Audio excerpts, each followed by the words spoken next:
Literally hours after viewing the film Wonder Woman, I have a few words that I like to share. I do not know how to construct this study, I've never done this before.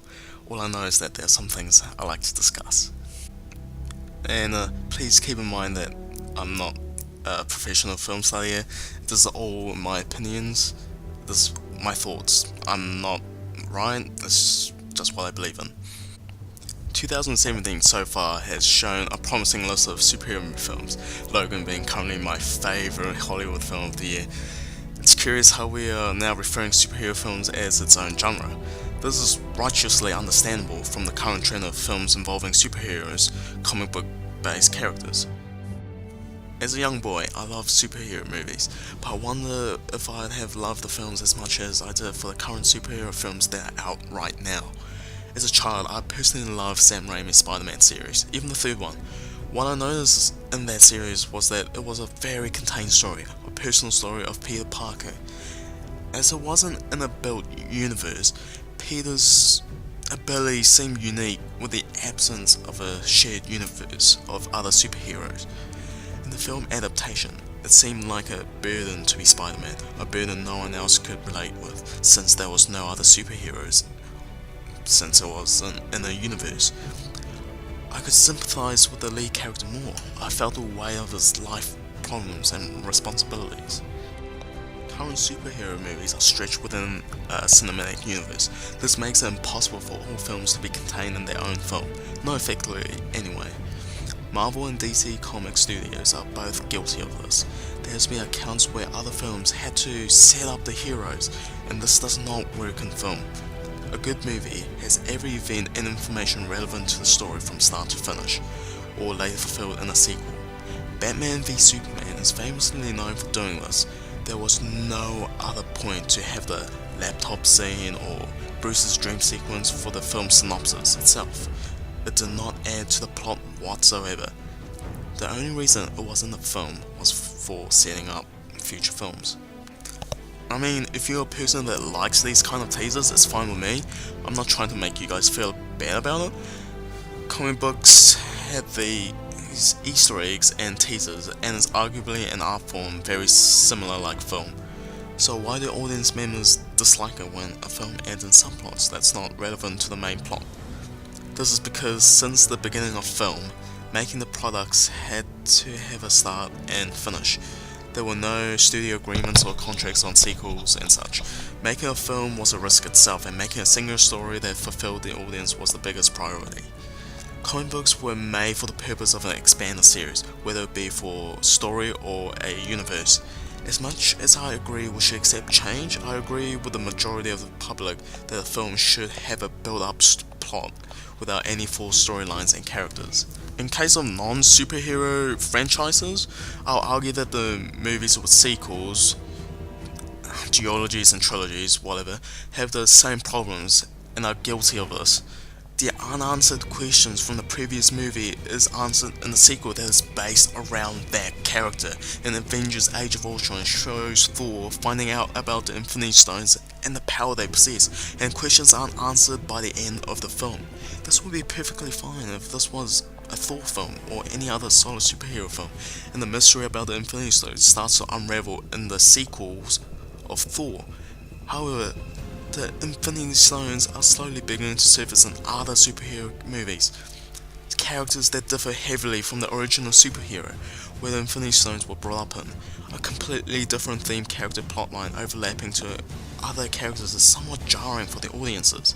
Not many people complain about this about Marvel Studios, as they make the smart decision to put this in an Avengers movie where every character plays a part in. This makes it less jarring when the Infinity Stones starts showing up in different superhero story arcs. I found this especially hard to let go of when I was in theatres. All I saw was a film setting up for the future and not focusing on the story itself, not that much anyway. I'm still talking about Avengers Age of Ultron here. It tried to cover up putting so much action that it became stale 20 minutes afterwards. This current information is a little biased, actually correct, it is biased review of the film, but I have my other reasons why I did not like the film. It will not be discussed in this video. Now criticizing a film I enjoyed and that has barely any flaws, but Captain America Civil War has problems that normal film viewers would complain about, yet barely anyone is pointing out. At this point, we all know who Spider-Man is. The studio expects every audience to know that and randomly force them into the storyline for the sake of them to be a part of the story. When I first viewed the film, this did not occur nor bother me.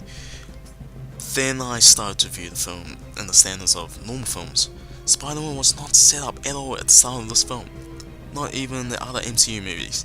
If we had not known Spider-Man at all, or if this was another mysterious new superhero, we would immediately identify this plot line to be forced in a cheap way for Tony Stark to have an extra ally. Excuse me. Tony just happened to have found a boy with superpowers and decided to recruit him. Out of every other government agency could have, they didn't even set this up. The film could have mentioned an implication why Tony would want him as an ally and how he knew about him at all. Would you have minded if you were watching Inception and a random character showed up and killed Mal before she shot Fisher, claiming that Saito had a precautionary plan and sent him as a backup as extra security? Superhero films has indeed come close to the boundary of a new genre. People are forgiving choppy and false events that occur in these films as they have superheroes in it. I was starting to believe this more and more until Logan came out. It reminded me of why I loved superhero films when I was a kid. Superhero movies defy logic and gives the audience extra creative spins on the setting, a new kind of icing on the cake. How the old films utilized the icing made how good the cake was. It was represented realistically that I could imagine myself in the main character's situation. Mutant superpowers were used in the story to show a dystopian world where all of this could really exist. Realistic situations, if this actually existed, if mutant superpowers existed in our current society, political, socio-economical, and personal problems were conveyed excellently. Logan told a drama story with the mutant superpowers as the side dressing. This added more enjoyment to the film for me. Not only did I witness an excellent drama piece, but I've seen features that doesn't exist in the real world. This added more enjoyment to the film for me. Not only did I witness an excellent drama piece, but I've seen features that doesn't exist in the real world. It made me imagine and use my head more. A good film makes the audience feel emotions. Imagination gives them emotion of wonder and excitement. Most superhero movies rely on the superpowers as the main focus of entertainment. They use new physical elements as the main catalyst for our enjoyment. Physical as in the superpowers and nothing else intriguing. When superpowers are the only thing intriguing in the film, the movie is boring to me. I love superpowers. It makes me imagine what a world could be with those specific superpowers that are shown in the film.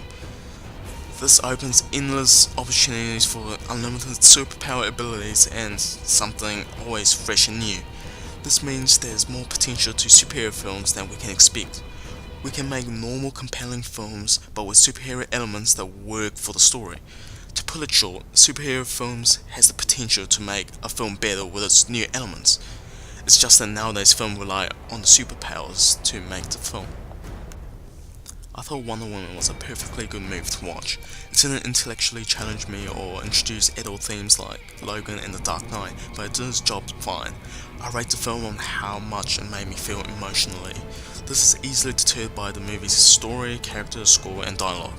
Wonder Woman made me feel the emotions I felt when I was a kid. Happiness, excitement, humour, and even some touching moments in some scenes.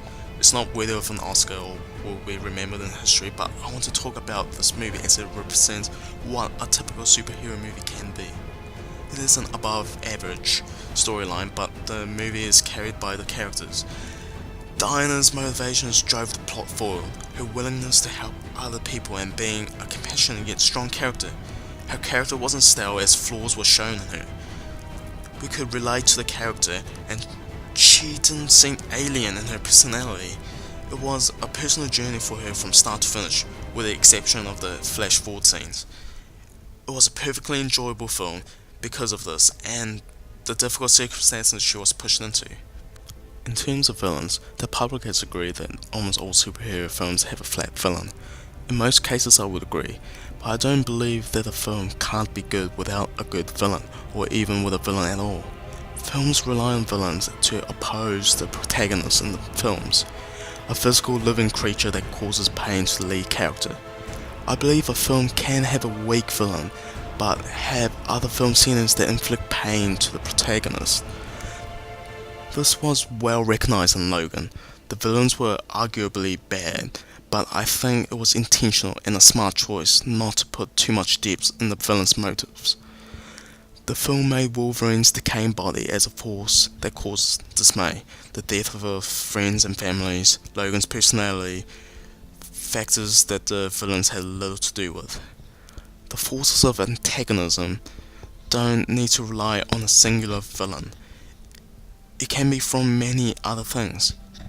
There doesn't even need to be a villain at all. A compelling story could be formulated like this. Wonder Woman had a weak villain, yes, but the forces of antagonism that challenged her were more than most other superhero films, like Diana trying to fit into the new world she was put into, her ideologies with the world versus other characters' ideologies, her personal struggle and adventure to find herself, and character conflicts with those who are close to her. Adding to this, Steve Trevor, a character that drove the story of the film and Diana's, was well fleshed out and made his conflicts with Diana interesting to listen to. Rounded characters that are engaged in conflicts makes it difficult to choose sides. You understand both sides of the argument and you get why the two are having a fight. There are plenty more films better than Wonder Woman that's worth reviewing, but I'm not reviewing Wonder Woman. More on the future of the superhero genre. Wonder Woman has proved to me that superhero films can still have its childish flourishes and cliche film moments, but be entertaining and intriguing like it did in the past.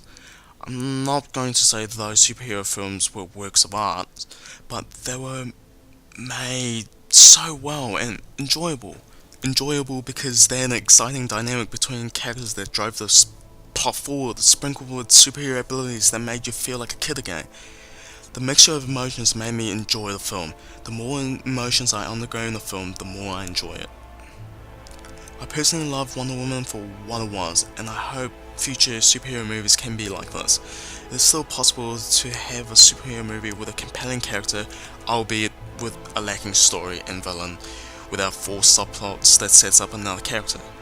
Although this isn't anything necessarily great, I'm looking forward to both what Marvel and DC has to offer.